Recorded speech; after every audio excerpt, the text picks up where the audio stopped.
नमस्कार, मैं भराज और आप देख रहे हैं आपकी सभा। झारखंड की राजनीतिक स्थिति को जब आप देखते हैं और जो लोग झारखंड की राजनीति को समझते हैं और यहाँ के राजनीतिक जानकार पंडितों को कहना है कि झारखंड की राजनीति अब एक नए मोड़ में चलेगी। जब आप इस वाक्य को सुनते हैं तो शायद आपको लगता है कि बहुत बड़ा परिवर्तन झारखंड में होने वाला है राजनीति के क्षेत्र में, लेकिन ऐसा कुछ नहीं है। बहुत बड़ा परिवर्तन नहीं हुआ है, ना ही होने जा रहा है।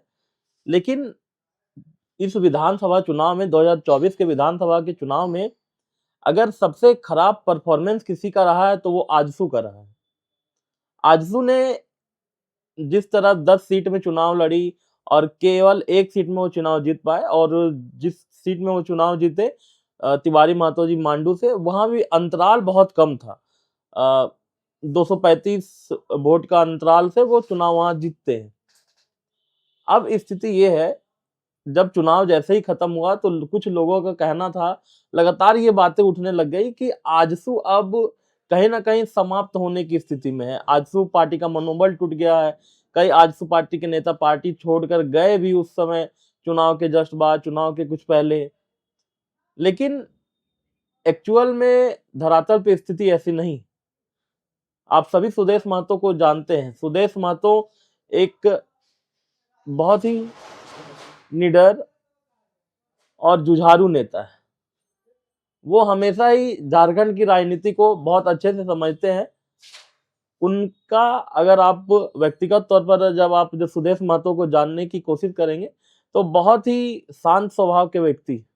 आक्रामकता उनके अंदर बहुत है, लेकिन वो आक्रामक कुछ जगहों पर ही आपको दिखेंगे। राजनीति की अच्छी खासी समझ रखते हैं, उप मुख्यमंत्री रह चुके हैं। उन्होंने फिर कमबैक करने का फैसला किया। कमबैक इस स्थिति में और इस तौर पर कि वो वापस अब धरातल पर उतरे और लगातार अपने संगठन का विकास कर रहे हैं। कई नेता जो आजसू छोड़कर गए थे जेल कैंप या किसी और पार्टी में, उनका घर वापसी किया जा रहा है। उनमें एक बड़ा नाम दीपक महतो है, जो जेल कैंप में चले गए थे लेकिन वापस आजसू में आ चुके हैं। इसी बीच कल एक नए सदस्य ने ग्रहण आजसू पार्टी ग्रहण की, जिनका नाम है संजय मेहता। जी हाँ, वही संजय मेहता जो जयराम महतो की पार्टी, उस समय जयराम महतो की संगठन था, पार्टी उनका उस समय रजिस्टर्ड नहीं था, JBKSS। निर्दलीय तौर पर उन्होंने चुनाव लड़ा था हजारीबाग सीट से। आप सभी को पता है 1,60,000 वोट लेकर आए थे। उसके बाद तमाम घटनाएं हुई। संजय मेहता जयराम का साथ छोड़ते हैं। फिर जयराम महतो का साथ छोड़ने के बाद वो एक नया पार्टी बनाते हैं। उसी जिस संगठन से उन्होंने छोड़ा था, उसी पार्टी से, उसी नाम से फिर से एक संगठन बनाते हैं JBKSS के नाम से, और उसके सुप्रीमो बनते हैं। और विधानसभा का जो चुनाव था उसमें कुछ सीटों में उन्होंने चुनाव भी लड़ा। ये स्थिति साफ है, सबके सामने, आप सभी जानते हैं।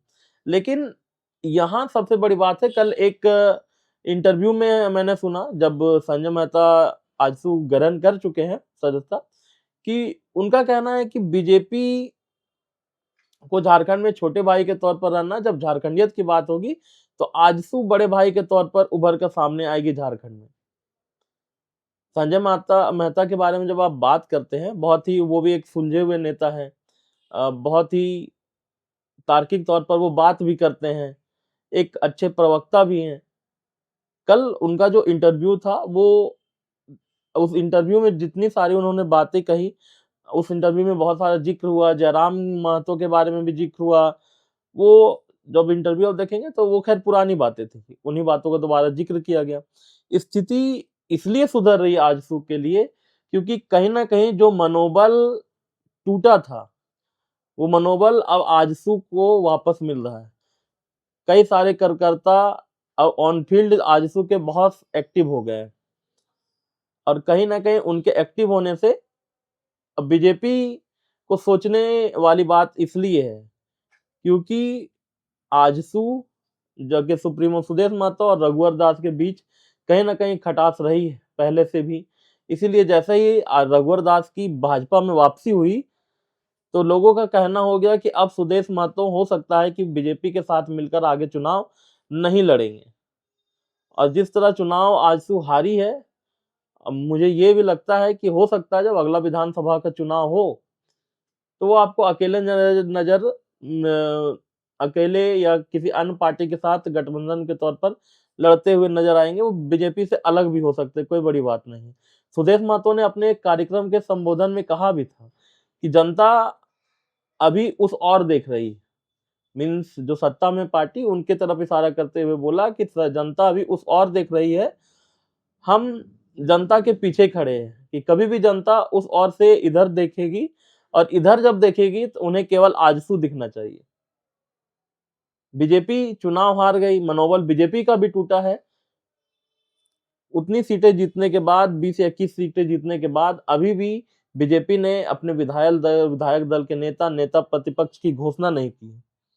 वही गलती बीजेपी फिर से दोहरा रही है जो उन्होंने सीएम चेहरा ना देकर झारखंड में दोहराया था। पिछले बार चुनाव का यही स्थिति, इस बार के चुनाव की भी यही स्थिति, और जब अब नेता प्रतिपक्ष डिसाइड करना है फिर भी बीजेपी इतना लेट हो रही है और इस बीच आजसू कहीं ना कहीं लगातार आगे बढ़ते दिख रही है। तो संजय मेहता का आजसू में जाना कहीं ना कहीं आजसू के लिए बहुत ही एक पॉजिटिव थिंकिंग है। संजय मेहता को ऐसे भी थिंकिंग टैंक कहा भी जाता है। इन तमाम मुद्दों पर आगे जो भी अपडेट होगी हम आपके साथ रूबरू होंगे। और एक बात है, आप लगातार हमारे वीडियोज को देख रहे हैं लेकिन आप हमें सब्सक्राइब या फेसबुक में फॉलो नहीं कर रहे हैं, तो आपसे निवेदन है कि आप हमारे चैनल को सब्सक्राइब करें और अगर आप फेसबुक में देख रहे हो तो फॉलो करें। मिलते हैं नेक्स्ट वीडियो में, तब तक के लिए जोहार झारखंड।